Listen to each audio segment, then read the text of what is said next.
Hello friend, welcome back to our YouTube channel. आज हम लोग इस वीडियो में क्लास 10 पार्ट 1 श्रम विभाजन और जाति प्रथा, जिसके लेखक भीमराव अम्बेडकर हैं, उनका आज हम लेखक परिचय करने वाले हैं। श्रम विभाजन और जाति प्रथा, जिसके लेखक कौन है? भीमराव अम्बेडकर। लेखक परिचय को आइए हम देखते हैं। बाबा साहब भीमराव अम्बेडकर का जन्म 14 अप्रैल 1891 ईस्वी में महू मध्य प्रदेश में एक दलित परिवार में हुआ था। बाबा साहब भीमराव अम्बेडकर का जन्म 14 अप्रैल 1891 ईस्वी में 14 अप्रैल 1891 कितना? तो बाबा भीमराव अम्बेडकर का जन्म 14 अप्रैल 1891 ईस्वी में महू मध्य प्रदेश में एक दलित परिवार में हुआ था। मानव मुक्ति के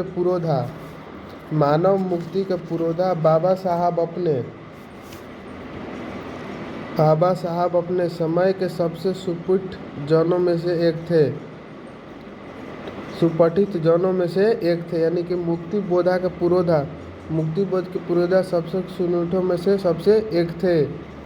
प्राथमिक शिक्षा के बाद बड़ौदा नरेश को प्रोत्साहन पर उच्चतर शिक्षा के लिए न्यूयॉर्क अमेरिका, फिर वहां से लंदन गए। प्राथमिक शिक्षा के बाद बड़ौदा नरेश के प्रोत्साहन पर उच्चतर शिक्षा के लिए न्यूयॉर्क अमेरिका, फिर वहां से लंदन गए। उन्होंने संस्कृत का धार्मिक, पौराणिक और पूरा वैदिक वर्णमय अनुवाद के जरिए पढ़ा और ऐतिहासिक, सामाजिक क्षेत्र में अनेक मौलिक स्थापनाएं प्रस्तुत की। यानी कि उन्होंने संस्कृत का धार्मिक, पौराणिक और पूरा वैदिक वर्णमय अनुवाद के जरिए पढ़ा और ऐतिहासिक, सामाजिक क्षेत्र में अनेक मौलिक स्थापनाएं प्रस्तुत की। सब मिलकर वे ऐतिहासिक, मीमांसक, विवेकता, अर्थशास्त्री, समाजशास्त्री, शिक्षाविद तथा धर्म दर्शन के व्याख्याता बनकर उभरे।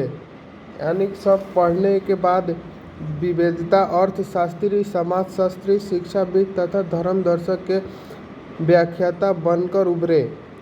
स्वदेश में कुछ समय उन्होंने वकालत भी की। समाज और राजनीति में बेहद सक्रिय भूमिका निभाते हुए उन्होंने अछूतों, स्त्री और मजदूरों को मानवीय अधिकार व सम्मान दिलाने के लिए अथक संघर्ष किया। यानी छुआछूत स्त्री और मजदूरों को मानवीय अधिकार व सम्मान दिलाने के लिए अथक संघर्ष किया। उनके चिंतन व रचनात्मक के मुख्यतः तीन प्रेरक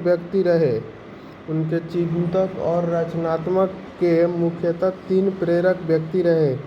बुद्ध कबीर, पहला नंबर बुद्ध कबीर और ज्योतिबा फुले। इस नाम को आप ध्यान में रखेंगे। आइए आगे बढ़ते हैं। भारत के संविधान निर्माण में उनकी महती भूमिका और एकनिष्ठ समर्पण के कारण ही हम आज उन्हें भारतीय संविधान का निर्माता कहकर श्रद्धांजलि अर्पित करते हैं। उनकी महती भूमिका और एकनिष्ठ समर्पण के कारण ही आज हम उन्हें भारतीय संविधान का निर्माता कहकर श्रद्धांजलि अर्पित करते हैं। दिसंबर 1956 ईस्वी में दिल्ली में बाबा साहब का निधन हो गया। तो बाबा भीमराव अम्बेडकर साहब का मृत्यु कब हुआ था?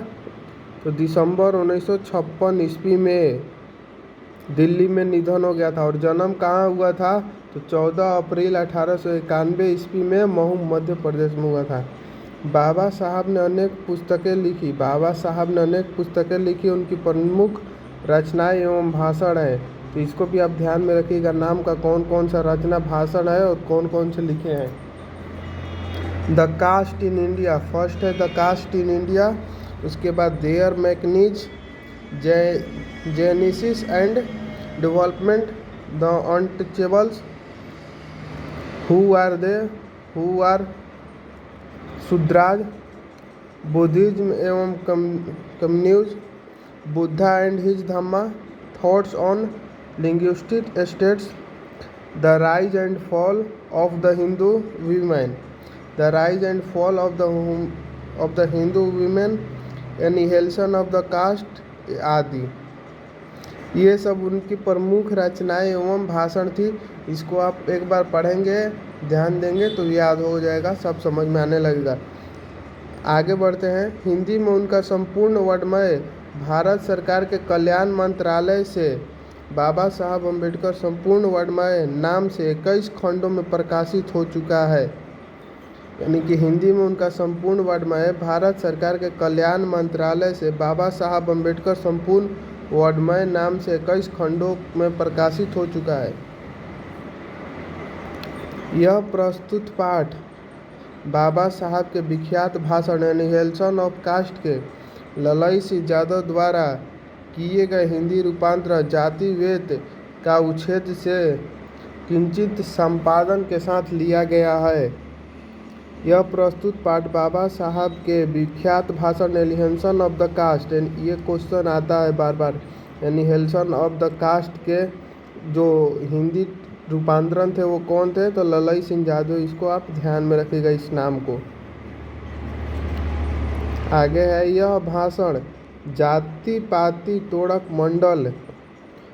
मंडल लाहौर के वार्षिक सम्मेलन सन 1936 के अध्यक्ष भाषण के रूप में तैयार किया गया था, परंतु इसकी क्रांतिकारी दृष्टि से आयोजकों की पूर्णतः सहमति न बन सकने के कारण सम्मेलन स्थगित हो गया और यहाँ पढ़ा न जा सका। बाद में बाबा साहब ने इसे स्वतंत्रता पुस्तिका का रूप दिया।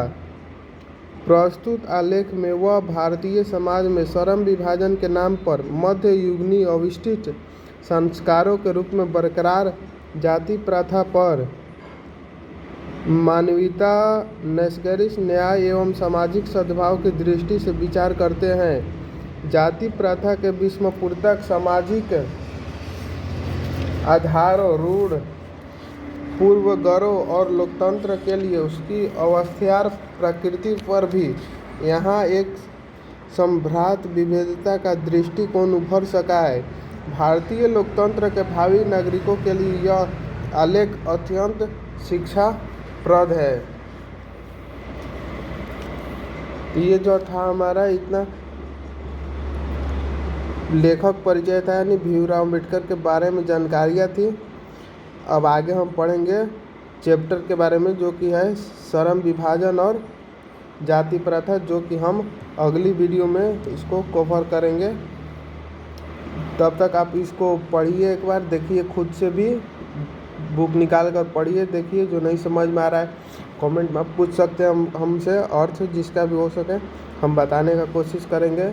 मिलते हैं नेक्स्ट वीडियो में। Thanks for watching. अगर वीडियो पसंद होगा तो चैनल को सब्सक्राइब करेंगे। Thank you.